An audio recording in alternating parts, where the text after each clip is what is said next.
नमस्ते दोस्तों, आज मैं आपके लिए एक और शानदार जानकारी लेकर आया हूँ। आज हम जगन्नाथ मंदिर के रहस्यों के बारे में जानने की कोशिश करेंगे। ये जगन्नाथ मंदिर कई आकर्षक रहस्यों और किंवदंतियों से घिरा हुआ है जो लाखों लोगों में जिज्ञासा और भक्ति जगाते हैं। यहाँ उनमें से कुछ रहस्य हैं जो व्याख्या को चुनौती देते हैं।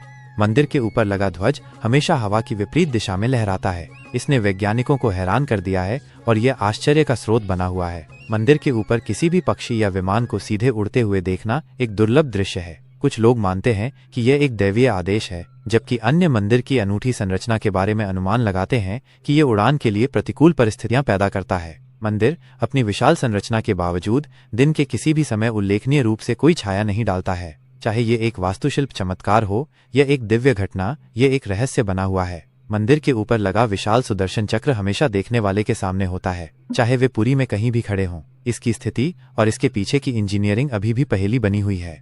सिंहद्वार पर खड़े होकर आप समुद्र की लहरों को स्पष्ट रूप से सुन सकते हैं। हालांकि जैसे ही आप द्वार के अंदर कदम रखते हैं, ध्वनि पूरी तरह से गायब हो जाती है। मंदिर में आने वाले भक्तों की संख्या हजारों से लेकर लाखों तक, चाहे जो भी हो, मिट्टी के बर्तनों में तैयार किया गया महाप्रसाद, पवित्र भोजन हमेशा पर्याप्त लगता है, बिना किसी बर्बादी के। दिलचस्प बात यह है कि सबसे ऊपर वाले बर्तन में खाना पहले पकता है। तटीय क्षेत्रों में हवा आमतौर पर दिन के समय समुद्र से जमीन की ओर बहती है और रात में इसके विपरीत। लेकिन जगन्नाथ मंदिर के पास पुरी में यह घटना विपरीत होती है। भगवान जगन्नाथ को शुरू में नीला माधव के रूप में पूजा जाता था। राजा इंद्रद्युम्न ने इस देवता के बारे में जानने के बाद उन्हें खोजने की कोशिश की। देवता गायब हो गए, लेकिन राजा को मंदिर बनाने का निर्देश दिया और कहा कि वे तैरते हुए लट्ठे से लकड़ी की मूर्तियों के रूप में प्रकट होंगे। पत्थर या धातु की मूर्तियों वाले अधिकांश हिंदू मंदिरों के विपरीत जगन्नाथ, बलभद्र और सुभद्रा के देवता लकड़ी से बने हैं। इन मूर्तियों को नवकलेवर अनुष्ठान के दौरान औपचारिक रूप से प्रतिस्थापित किया जाता है,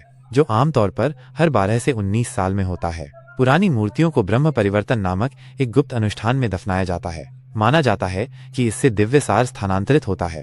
मंदिर के खजाने के भीतर एक गुप्त छिपे हुए कक्ष के बारे में लंबे समय से किंवदंतियां हैं, जिसे भगवान जगन्नाथ के कीमती सामान की सुरक्षा के लिए बनाया गया था। जबकि बाहरी कक्ष को हाल ही में दशकों के बाद खोला गया था, एक आंतरिक सीलबंद कक्ष का अस्तित्व अटकलों का विषय बना हुआ है।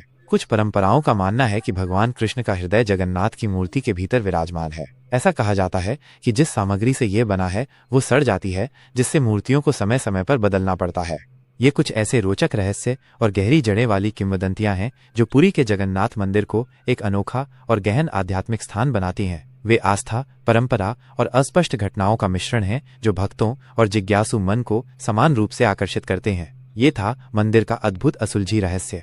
अगर आप बहुत बढ़िया है कि आप जगन्नाथपुरी मंदिर की यात्रा की योजना बना रहे हैं। यह वास्तव में एक विशेष और महत्वपूर्ण स्थान है। यहाँ एक निकटतम हवाई अड्डा भुवनेश्वर में बीजू पटनायक अंतर्राष्ट्रीय हवाई अड्डा है, जो पुरी से लगभग 60 किलोमीटर दूर है। हवाई अड्डे से पुरी पहुँचने के लिए आपको आसानी से टैक्सी, ट्रेन या बस मिल सकती है। पुरी एक प्रमुख रेलवे जंक्शन है, जहां से दिल्ली, मुंबई, कोलकाता और चेन्नई सहित भारत के कई प्रमुख शहरों से सीधे ट्रेन से जुड़ा हुआ है। पुरी में सड़क संपर्क अच्छा है। आप भुवनेश्वर, कटक और अन्य आसपास के शहरों से बसें या टैक्सी किराए पर ले सकते हैं। कोलकाता और विशाखापत्तनम से सीधी बस सेवाएं भी उपलब्ध हैं। आप पुरी घूमने के लिए टैक्सी, ऑटो रिक्शा या साइकिल रिक्शा किराए पर ले सकते हैं। मंदिर के इतिहास, अनुष्ठानों और महत्व के बारे में अधिक जानने के लिए आप मंदिर द्वारा अधिकृत गाइड को किराए पर ले सकते हैं। आपको वीडियो पसंद आया तो कृपया लाइक करें, शेयर करें और चैनल को सब्सक्राइब करें।